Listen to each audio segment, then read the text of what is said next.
Hola a todos. Hoy vamos a meternos de lleno en un tema de esos que dan que pensar.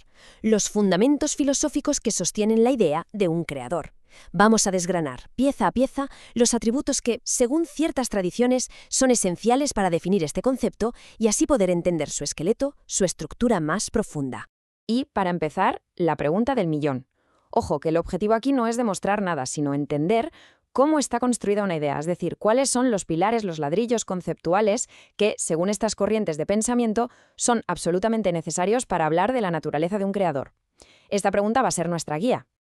Y para no perdernos, aquí tenemos nuestra hoja de ruta.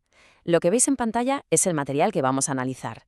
Es una tabla que la verdad es una pasada porque coge un tema súper denso y lo organiza en 4 conceptos filosóficos muy claros. Y lo mejor es que para cada uno nos da su traducción teológica y nos dice en qué corriente se hace más hincapié. Así podemos ir paso a paso de una forma lógica. Vamos a ello. Bueno, pues nuestro primer pilar tiene un nombre un poco raro: aseidad. Es muy posible que la palabra no nos suene de nada, pero la idea que hay detrás es el punto de partida de todo lo demás. Se refiere en esencia a la capacidad de existir por uno mismo. Entonces, ¿qué es exactamente la aseidad?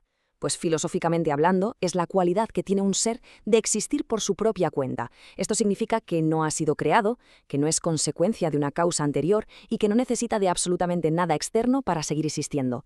Su ser, por así decirlo, brota de su propia naturaleza. Vamos, es el concepto de autosuficiencia llevado al extremo. Y aquí es donde esto se pone interesante. ¿Cómo se traduce esta idea al plano teológico? Pues la implicación es directa. Un creador, por definición, no puede ser dependiente. No necesita el universo para existir. De hecho, la relación es justo al revés. El universo depende de él, pero él no depende para nada del universo. Es una relación completamente asimétrica.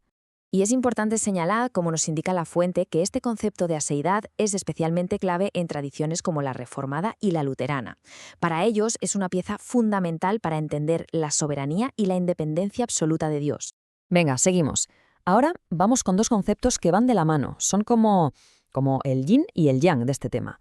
Y os aviso, a primera vista parecen totalmente contradictorios.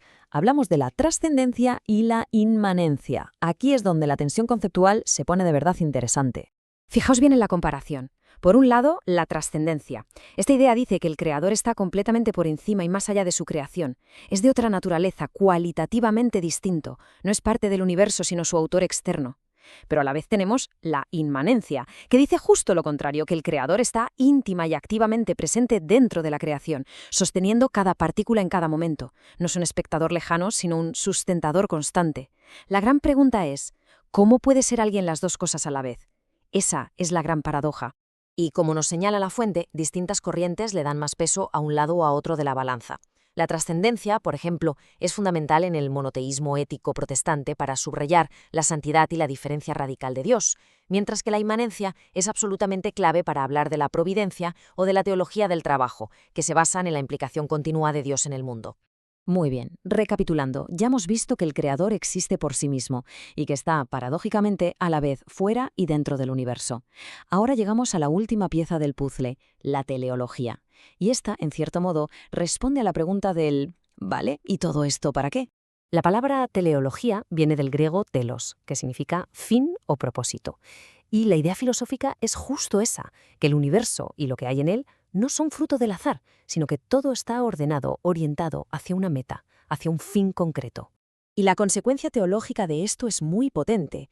El universo no sería un accidente cósmico. Desde esta perspectiva, todo, desde las leyes de la física hasta la complejidad de la vida, sería el resultado de un diseño deliberado, de un proyecto que tiene una meta final.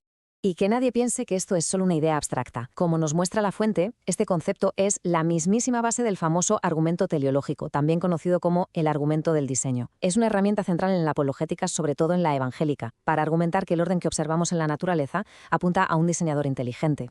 Perfecto, ya tenemos todas las piezas sobre la mesa. Ahora vamos a juntarlas para ver la imagen completa.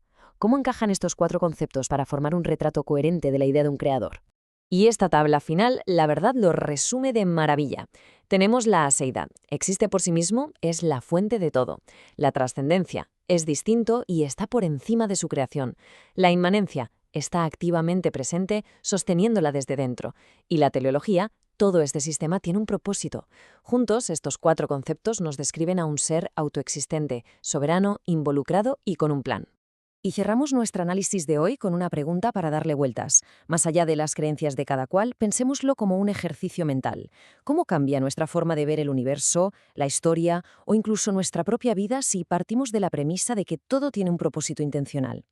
Es una idea que ha moldeado civilizaciones enteras y que sin duda invita a pensar. Muchas gracias por habernos acompañado.